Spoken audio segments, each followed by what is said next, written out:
Assalamualaikum warahmatullahi wabarakatuh. Perkenalkan, nama saya Femi Berlingca, INVM C1 C021128 dari kelas D Akuntansi. Nah, di video kali ini kita akan membahas tentang penghapusan aset tetap atau lanjutan dari aset tetap tersebut, yaitu part 2-nya. Baiklah, kita mulai saja. Kita akan membahas yang selanjutnya. Penghapusan aset tetap itu dibagi menjadi 4. Yang pertama, dihentikan karena pengguna di akhir umur manfaat. Yang kedua, dihentikan karena terpaksa. Dan ketiga, penjualan aset tetap. 4, pertukaran aset tetap.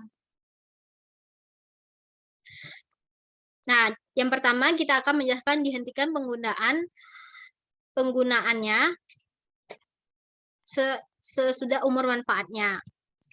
Dihentikan atau dihapuskan. Itu diartikan dihentikan pencatatan sebagai aset tetap. Jika aset tetap sudah dihapuskan, maka tidak boleh muncul dalam catatan akuntansi perusahaan lagi, kecuali aset tetap tersebut sudah habis umur ekonomisnya. Sudah harus dihapuskan dari aset tetap. Tapi ternyata masih dimanfaatkan oleh perusahaan, maka harus ditransfer sebagai aset lainnya. Tapi tidak boleh diakui sebagai aset tetap karena umur ekonomisnya sudah berakhir. Di video awal tadi kan kita sudah membahas salah pengakuan, kita harus mengakui itu harus diakui apakah itu sebagai barang apa. Jadi salah pengakuan akan salah pada situs akuntansinya. Nah, contohnya itu pada perusahaan pemerintah. Perusahaan pemerintah memiliki motor untuk dioperasikan di perusahaan tersebut. Tapi umur ekonomisnya sudah berakhir. Contohnya motor tersebut kan umur ekonomisnya misalkan 10 tahun.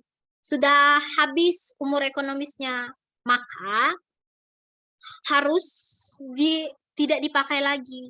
Tetapi ada karyawan, tetapi perusahaan tersebut masih memakai motor tersebut. Maka itu harus ditransfer dari aset tetap ke aset lainnya karena umur manfaatnya sudah habis. Maka itu bukan diakui lagi sebagai aset tetap, melainkan sebagai aset lainnya karena umur manfaatnya tadi kan sudah habis. Contohnya lagi itu aset tetap itu pada unit juga kan, misalkan aset tetap itu dijual. Misalkan Universitas Bengkulu ini memiliki kendaraan, tapi umur manfaat atau umur ekonomisnya itu sudah berakhir. Maka itu bisa dilelang sebagai barang jualan. Karena dia bukan diakui lagi sebagai aset tetap, melainkan sudah diakui ke barang lainnya. Karena umur ekonomisnya itu sudah berhenti, atau umur manfaatnya itu sudah tidak ada. Jadi itu bukan lagi aset tetap. Selanjutnya yaitu dihentikan karena terpaksa. Dihentikan karena terpaksa ini contohnya misalkan suatu kendaraan pemerintah tersebut tadi kan seharusnya umur ekonomisnya 5 tahun. Setelah berjalan 2 tahun ternyata mengalami kecelakaan. Jadi mengalami kerusakan. Otomatis perusahaan tersebut mengalami kerugian. Dari motor tersebut sudah hancur dan harus dihentikan karena sudah hancur, tidak bisa atau tidak layak dipakai lagi. Contoh lainnya lagi pada pesawat terbang. Pesawat terbang yang seharusnya digunakan 10 tahun, tetapi 1 tahun itu karena penerbangan dari Jakarta ke Papua mengalami kendala, yaitu pesawat itu jatuh dan menewaskan banyak manusia, maka pesawat itu otomatis rusak dan hilang, maka harus dihentikan terpaksa, dan perusahaan akan mengalami kerugian. Selanjutnya, penjualan aset tetap. Nah, penjualan aset tetap ini didefinisikan bahwa aset tetap ini dijual. Penjualan aset tetap dan pelepasan dengan penjualan. Perusahaan akan membandingkan nilai buku aset dengan hasil yang diterima dari penjualan. Jadi, hasil penjualan melebihi nilai buku aset pabrik, keuntungannya di pelepasan terjadi. Jika hasil penjualan kurang dari nilai buku, dari aset pabrik yang dijual, maka terjadi kerugian atau pelepasan. Contohnya, saya menjual handphone saya sudah saya pakai, saya membelinya itu 3 juta, saya jual 2 juta. Karena handphone adalah barang elektronik yang akan selalu menurun harganya, maka saya akan mengalami kerugian atau pelepasan. Selanjutnya, itu contoh lainnya, keuntungan. Saya mempunyai tanah dan saya menjual tanah saya dengan harga 50 juta. Pada awal saat saya membeli tanah saya itu harganya 20 juta. Saya meraup keuntungan yaitu 30 juta. Karena harga tanah akan selalu meningkat setiap tahunnya. Selanjutnya yaitu penjual pertukaran aset tetap. Pada pertukaran aset tetap ini, aset tetap ditukarkan misal ditukar menjadi barang lainnya. Bisa disebut contohnya saya menukar aset saya ke teman saya. Jadi bentuknya itu berbeda, tetapi masih diakui sebagai aset tetap. Selanjutnya penyajian dan analisis aset tetap. Aset tetap disajikan pada laporan posisi keuangan perusahaan dagang dengan akun-akun yang berbeda sesuai dengan akun yang digunakan oleh masing-masing perusahaan jika aset tersebut nilainya dianggap material. Selanjutnya kita menjelaskan sumber daya alam. Sumber daya alam itu terdiri dari tanah, minyak gas, dan minyak kayu sebagai aset geologis. Berdasarkan IFRS, pada tahun-tahun sebelum dipanen, nilai dicatat aset geologis disesuaikan dengan nilai wajar setiap periode. Rincian tambahan akuntansi untuk aset biologis berada di luar cakupan. Biaya perolehan sumber daya alam yang dapat diperbarui adalah harga yang dibutuhkan untuk memperoleh sumber daya alam tersebut. Jadi harga yang diperoleh untuk mendapatkan sumber daya alam itu dipersiapkan dan digunakan sesuai dengan tujuannya.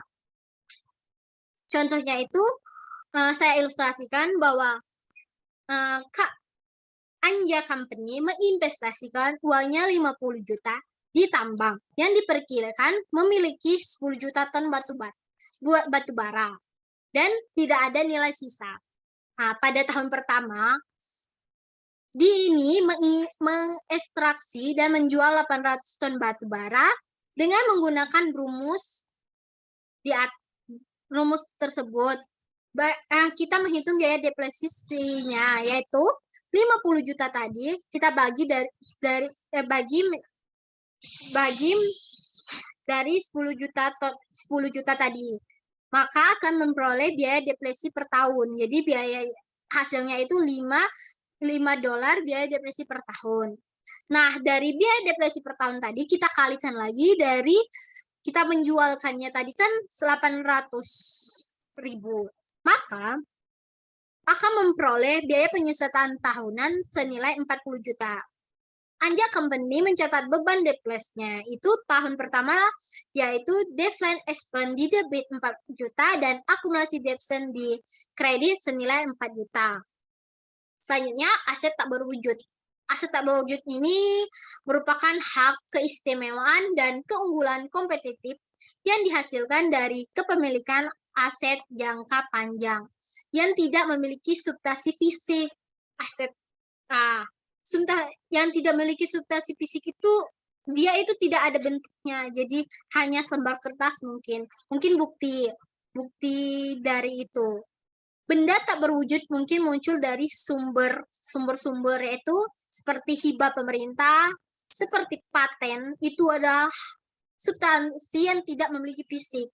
Substansi yang tidak memiliki fisik itu seperti hibah pemerintah, seperti paten, hak cipta, lisensi, merek dagang, dan nama dagang. Contoh merek dagang, Erigo.